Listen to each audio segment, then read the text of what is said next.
ये बिल्कुल हैवानियत है, और हैवानियत फैल रही है, ना कि इंसानियत।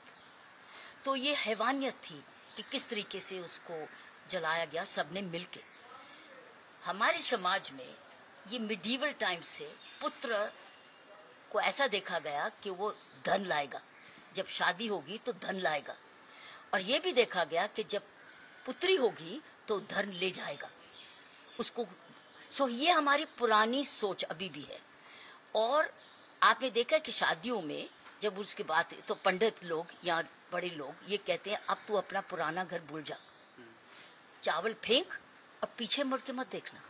तो एक मैसेज दे दिया गया कि अब तेरा घर ये नहीं है, अब तेरा घर वो है जहां तू माइग्रेट हो रही है। उस मकान को अपना घर बना लेना। अब हर एक लड़की का वो मकान घर नहीं बनता, वो मकान में रहती है क्योंकि उसके पास अब कोई दूसरा मकान नहीं है।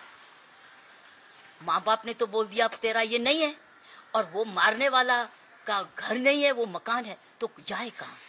तो ये हमारे समाज में एक बहुत जबरदस्त ऐतिहासिक भूल है, जहां हम लड़के को समझते हैं कि वो धन लाएगा और लड़की को धन ले जाएगा, इसलिए बेटी बोझा समझा जाती है। तो वो अपने आप को बोझा समझती है, पिटती भी है, मरती भी है, बेइज्जती भी होती है। जैसे ये दो बेटियां, दो बहनें इकट्ठे पिटती रही लेकिन अपने आप को बचा नहीं सके, और कमा भी रही हैं।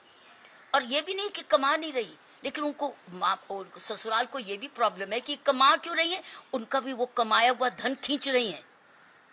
और ये नहीं है कि माँ बाप उनके मायके को मालूम नहीं है, मायके को मालूम है, लेकिन वो देते जा रही हैं, उनकी भूख पूरी करते जाते हैं।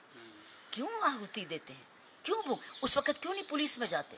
इतना प्रचार होता है, कानून का प्रचार होता है, उनको पता है कि ये समाधान है, क्यों नहीं ये समाधान ढूंढते? क्योंकि वो भी नहीं चाहते कि वो घर लड़की मायके वापस आ जाए, क्योंकि वो भी चाहते हैं कि कल को उनकी कोई बहू आएगी, लड़के की बहू, उसको ये घर चाहिए। वो इतराज करेगी, शायद इसीलिए शादी नहीं होगी लड़के की, क्योंकि लड़की घर में है। ये सारी सोच बदलने की बात है, और सोच बदलते बदलते अभी जनरेशंस लग जाएंगे।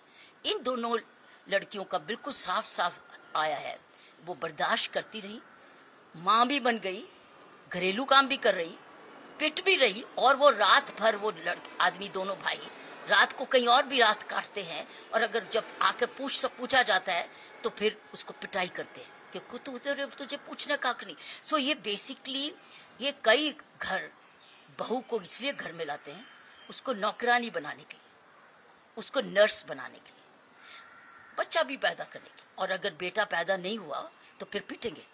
इसमें तो बेटा पैदा हुआ, शायद इसलिए नहीं पीटा कि बेटा नहीं तूने पैदा किया, शायद ये भी कारण बन जाता, लेकिन दहेज और ला और ला।